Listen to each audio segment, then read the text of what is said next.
So just to recap the Doppler effect, then, if we look at these two cars, in fact, let's look at these two cars.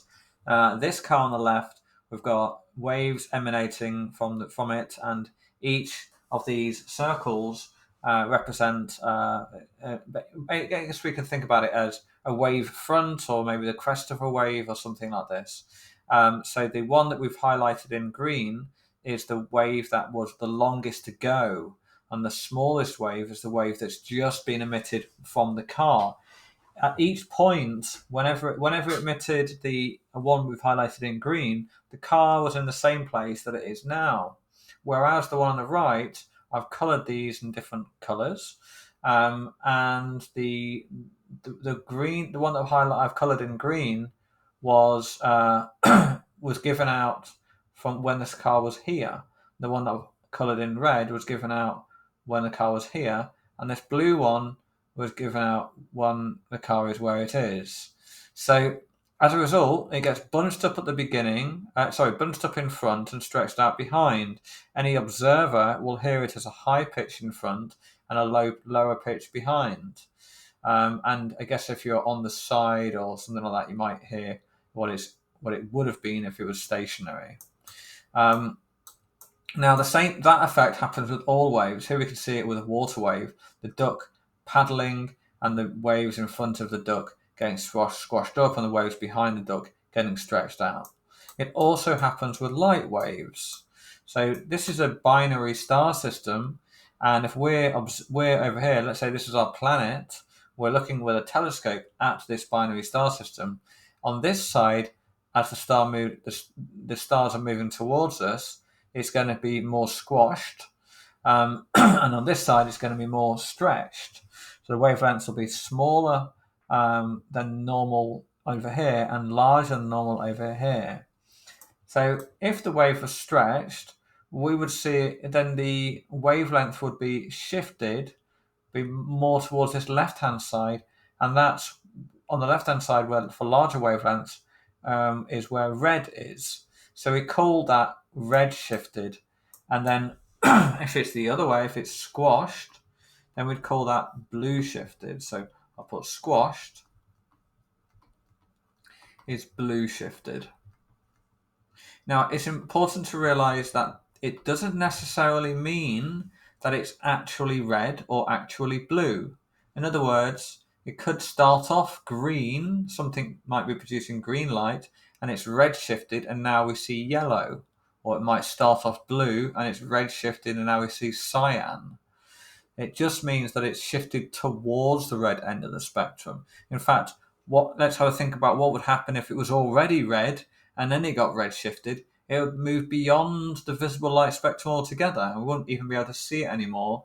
It would be the next one, which would be infrared. So that's the basics of what redshift and blue shift is.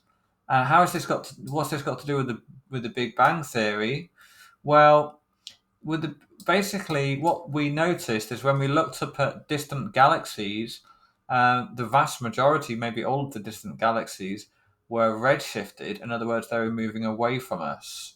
And so if we thought, well, everything's moving away from us, we can just rewind the clock and we can presume that then everything used to be, with us, right?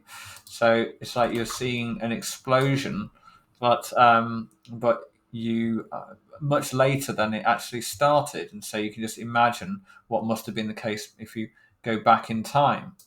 So that's the idea. So this is redshift in a bit more detail. Now this is more accurately what they really saw. So let's understand. This is called a light spectrum. Let's try to understand what this is. Essentially, as I showed earlier on, I get that light spectrum again. An object like a star emits most wavelengths of light. Okay, we actually call them black bodies if they emit all wavelengths of light, or if they absorb all wavelengths of light.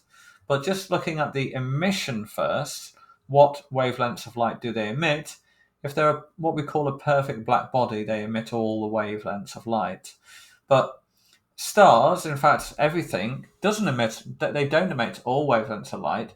There's a couple of specific wavelengths of light which they don't emit, and these can be shown with these black lines. So if we saw the light that was emitted from a particular thing, such as a galaxy, we get familiar with the wavelengths that we would not see from that kind of galaxy. And so this is what we would see of some, let's say, just from some random object, and then we look at the same. I said light spectrum from a close object such as the sunlight.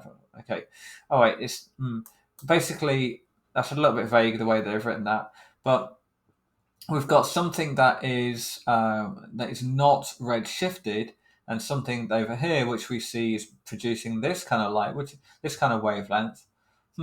Okay, this is not quite what I was hoping for. I just realized it's not quite what I was hoping to see. So what I'm going to do is I'm going to get an image which makes it a bit clearer for what I'm looking at. This is more like it. So this is the what the spectrum of light, and I also noticed that they've switched around actually. We've got red on the right now, but that doesn't matter. So we've got so we've got the this is what it would look like at the beginning if it wasn't moving away, but then because it's moving away, all the wavelengths of light are stretched. So the sort of the pattern, which is almost like the fingerprint to show what kind of thing it is that we're looking at, looks just like this one above there, but everything's shifted towards the red end of the spectrum.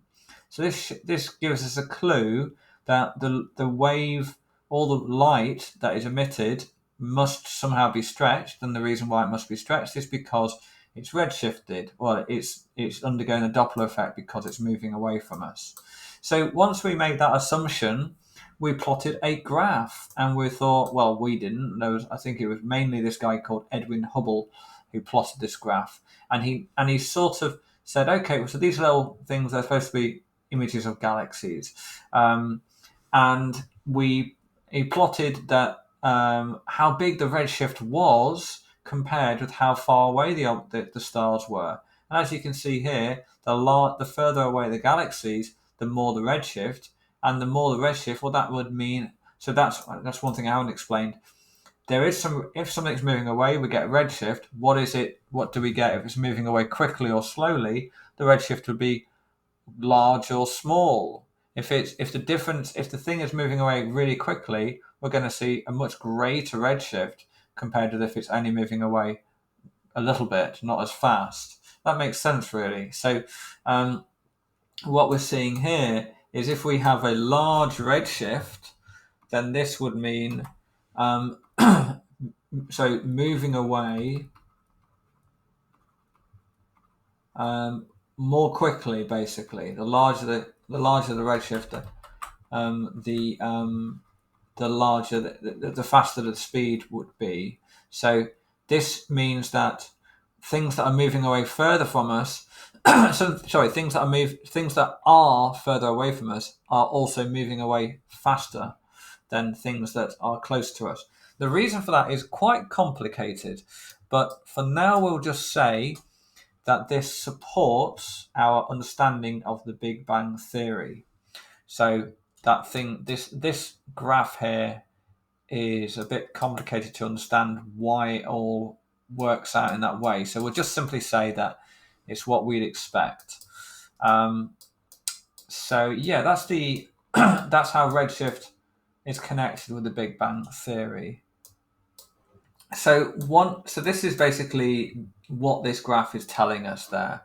Now, one other bit of evidence that I'll talk about which supports the Big Bang Theory is the cosmic microwave background radiation, or the CMBR. So you can actually take a picture of the CMBR. It looks like this. This is a picture of the universe in actual fact. So and basically what these scientists have done is they've measured, they've seen that all over the universe in all directions there are microwaves being emitted. And why are these microwaves being emitted? because they are, if we go back up to this reminder of the redshift, it's light from the Big Bang, originally from the Big Bang that actually occurred, has been stretched so much that it's now not even light anymore. It's not visible light anymore. It's not even infrared, but it's microwaves. So it's been stretched to that level, and so this here is like the afterglow of the Big Bang. So it's the light that we can still remember that light takes a while to get to you, right? So if we're looking out, when we look out at distant stars, distant galaxies, the light that is getting to us is not how the star or the galaxy is right now. It's how it was years ago, because that's how long it takes for the light to get to us. In the same way, the light that all the microwaves that we're detecting from the Big Bang Theory, that's light that's taken so long to get to us that it's basically light from when the universe was first born, when it first came into existence. So that's the other bit of evidence for the Big Bang Theory. Okay, I'll stop the video there.